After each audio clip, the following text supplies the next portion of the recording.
Let us study the critique on Bloom's taxonomy. Bloom's taxonomy is the systematic and orderly arrangement of educational objectives framed by Dr. Benjamin S. Bloom and his associates. Bloom's taxonomy first divided the objectives into three broad categories called as domains and later on into objectives which are arranged in hierarchical order.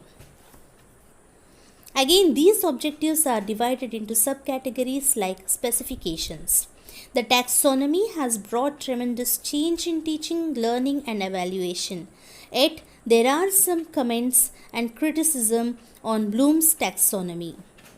One major criticism is that lot of emphasis was given to cognitive domain than the other two domains.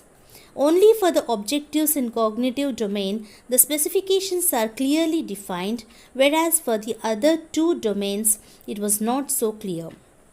Even in cognitive domain, the specifications are overlapping, especially for the objectives, understanding and application.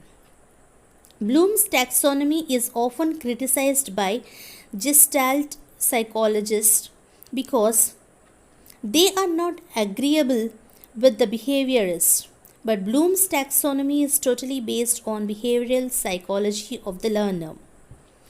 Recently, constructivists and criticizing the Bloom's taxonomy that Bloom has fragmented and compartmentalized the behaviors into three domains as independent experiences, but the constructivists assume that the child constructs his knowledge by organizing and reorganizing his experiences and visualizes the situation according to the meaning he feels, and the meaning may differ from child to child.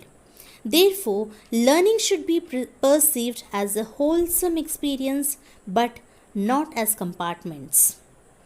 Morse and Max Wings felt that there is a danger in planning teaching according to Bloom's taxonomy, that a specific learning activity get an end in teaching itself, or the teacher may move away from the ultimate goals. He felt that it is not always possible to bring balance between specific goals and ultimate goals.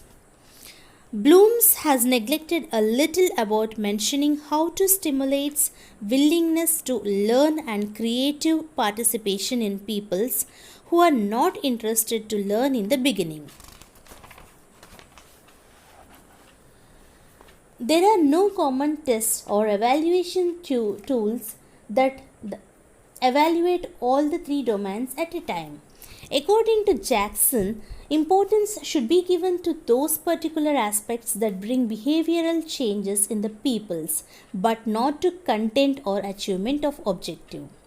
Socket felt that our teachers are planning and trying to achieve these objectives traditionally as can't but not wholeheartedly. Arsville said that there is no clarity regarding to values in Bloom's taxonomy. Kelly and Autumn felt that this classification is artificial and incomplete, and equal importance was not given to all domains. They also expressed that the age of 14 to 15 years, the students are not mentally matured and it is not so easy to achieve abilities like analysis and synthesis at this stage. Learning is not sequential. Bloom's taxonomy seems too artificially constructed.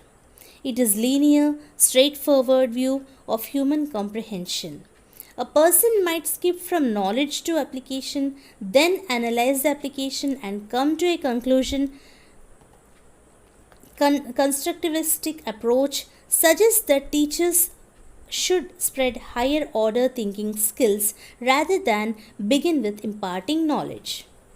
It is also pointed out that in Bloom's taxonomy, the whole curriculum is divided into a series of discrete items in which the students cannot see the interrelationships. Taxonomy is incomplete.